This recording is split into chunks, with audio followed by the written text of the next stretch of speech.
Pour le groupe radical, républicain, démocrate et progressiste, la parole est à Joël Giraud pour 10 minutes.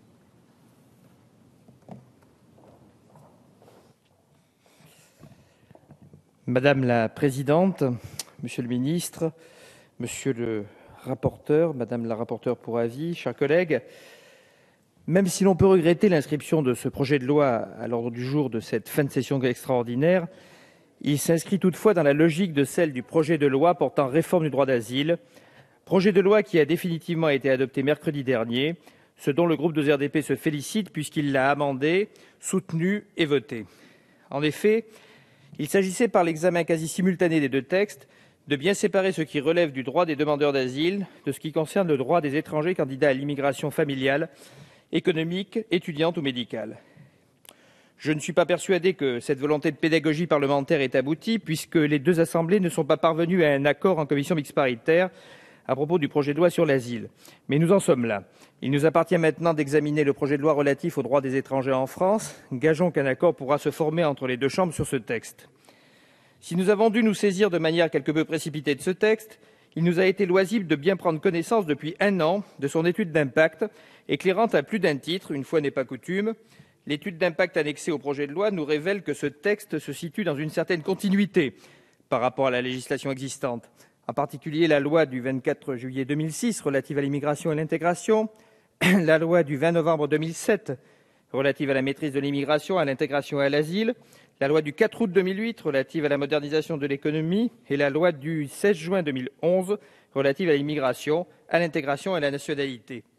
Ainsi, les cris d'orfraie poussés par certains de nos collègues de l'opposition, vous savez, ces cris nocturnes qui sont prompts à angoisser les noctambules un peu superstitieux des siècles passés, s'indignant d'un texte de loi supposé trop laxiste, résonnent comme un aveu. Ils n'ont même pas eu le temps de se rappeler qu'il s'agit là de rendre plus efficiente la législation adoptée à leur initiative sous la précédente législature. Les appels à tout changer, à définir une nouvelle politique d'immigration, ne sont que des slogans vides, et ceux qui les lancent le savent pertinemment. Aucune révolution du droit des étrangers, donc, et c'est heureux.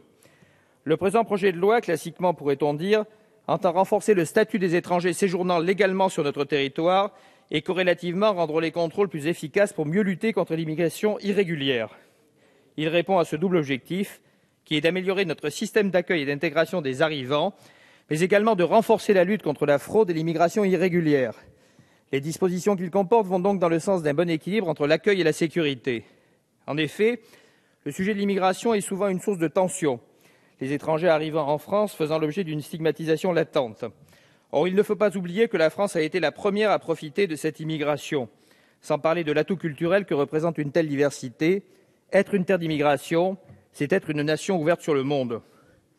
Dès lors, l'État doit mettre en place les moyens nécessaires pour accueillir les migrants qui veulent respecter la loi. Ainsi, le texte propose de pallier les deux difficultés majeures du dispositif actuel, un mauvais accueil des migrants et un parcours administratif trop long et trop complexe. D'abord, il est question de substituer au contrat d'accueil et d'intégration un parcours d'intégration républicaine, plus individualisé. Il propose un meilleur suivi de l'étranger dans ses premières années sur le territoire, ce qui apparaît indispensable.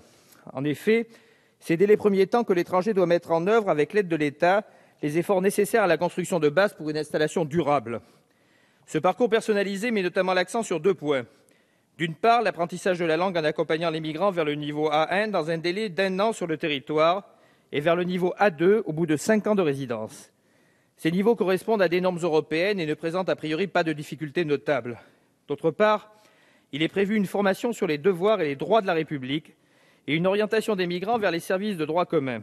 Cet aiguillage permet un meilleur accès aux outils nécessaires pour la recherche d'un emploi, afin qu'ils puissent subvenir à leurs besoins matériels et s'intégrer plus aisément dans la société. Le projet de loi propose également la création d'un nouveau titre de séjour, la carte de séjour pluriannuelle. Cette dernière sera délivrée à tous les migrants ayant obtenu un premier titre de séjour d'1 an et ayant fait preuve d'une bonne assiduité aux formations proposées dans le cadre du dispositif d'accueil. Cette carte a en théorie une durée maximale de 4 ans et s'accompagne d'un contrôle tout au long de la durée de validité. Cette innovation est une bonne chose à plusieurs égards. Tout d'abord, le caractère pluriannuel de cette carte simplifierait le parcours administratif auquel est confronté l'étranger qui souhaite obtenir un titre de séjour. Souvent qualifié à juste titre de parcours du combattant, il constitue un véritable frein à l'intégration du migrant. Comment voulez-vous chercher efficacement un emploi quand une grande partie de votre temps consiste à effectuer d'innombrables allées et venues en préfecture ? Ces formalités répétées peuvent s'avérer décourageantes pour l'étranger qui souhaite par-dessus tout être en règle avec la loi française. En outre, cette carte de séjour pluriannuelle est renouvelable dans la mesure où l'étranger continue de satisfaire aux conditions de sa délivrance. Ainsi, elle serait un moyen efficace d'amener le migrant à obtenir une carte de résident valable 10 ans. La carte pluriannuelle permettrait en outre de désengorger les préfectures. Les chiffres parlent d'eux-mêmes. Chaque année sont enregistrés 5 millions de passages en préfecture pour 2,5 millions d'étrangers extracommunautaires. L'idée est donc de faciliter le travail des agents et réduire le contentieux subséquent. Qualifié de contentieux de masse, il est traité à la chaîne par les magistrats, alors même qu'il concerne des personnes dont le sort est parfois dramatique. Il est nécessaire de faire évoluer notre mode de gestion de l'accueil de ces personnes, souvent confrontées à des situations difficilement acceptables. Le contrôle qui accompagnera la délivrance de ce titre pluriannuel sera continu. L'étranger titulaire d'une carte de séjour, qu'elle soit temporaire ou pluriannuelle, devra pouvoir justifier à tout moment de la régularité de sa situation. Certes, le travail de la Commission à ce sujet a été fructueux, selon les termes même de notre rapporteur. La rédaction de l'article 8 a été rendue moins soupçonneuse et plus objective. Nous souhaitons que les contrôles et convocations nécessaires pour s'assurer du maintien de l'étranger dans son droit au séjour s'effectuent dans le respect des droits et des libertés. Veiller scrupuleusement au respect du droit ne signifie pas que le scepticisme et le soupçon l'emportent sur l'analyse objective de la situation. Je parlais tout à l'heure de l'enrichissement de nos sociétés par les étrangers. La recherche des meilleurs talents est nécessaire, d'autant plus que nous ne sommes pas les seuls, faut-il le rappeler, qui cherchons à les attirer. L'arrivée de travailleurs qualifiés, de chercheurs, d'artistes, d'entrepreneurs sur notre territoire sont autant d'atouts aussi bien pour notre croissance économique que pour notre rayonnement international. C'est pourquoi nous saluons la volonté d'attirer les talents étrangers vers notre pays en renforçant l'attractivité et en simplifiant les procédures. Je parle ici du passeport talent qui permet de regrouper dans un seul et même document les différents titres de séjour existants. Il sera délivré aux personnes présentant un fort potentiel économique ou culturel, ainsi qu'à leurs familles, d'une validité de 4 ans et délivré dès l'arrivée sur le territoire. Ce passeport talent est un atout incontestable. Dans le même sens, nous nous félicitons des dispositions concernant l'accueil des étudiants étrangers. Ils sont concernés par la carte pluriannuelle, dont la validité sera égale à celle de la formation suivie à l'issue de leurs études. Les plus brillants d'entre eux bénéficieront donc d'une autorisation provisoire de séjour, afin de simplifier le passage du statut d'étudiant à celui de salarié, voire même d'entrepreneur. Par ailleurs, nous approuvons la volonté d'assouplir la législation et de poser le principe selon lequel un étranger malade qui n'aurait pas accès à un traitement approprié dans son pays d'origine, pour des raisons financières, de salubrité ou d'accessibilité, soit autorisé à être soigné en France. La décision de délivrer la carte de séjour sera désormais prise après avis d'un collège de médecins du service médical de l'Office français de l'immigration et de l'intégration, et non plus sur le fondement d'un avis du médecin de l'Agence régionale de santé. Nous ne partageons pas les arguments plaidant en faveur de ce transfert de compétences du ministère de la Santé vers le ministère de l'Intérieur, ainsi que s'en est ému parmi d'autres le défenseur des droits. Ce traitement particulier place l'étranger malade avant tout comme un étranger. Vous avez précisé, monsieur le ministre, lors de l'examen en commission, que les médecins de l'Office agiront sous le contrôle exclusif du ministère de la Santé. Nous aimerions en savoir plus au sujet de ce contrôle. Concernant la lutte contre l'immigration irrégulière et le démantèlement des réseaux frauduleux, le texte vise à renforcer le régime des mesures d'éloignement.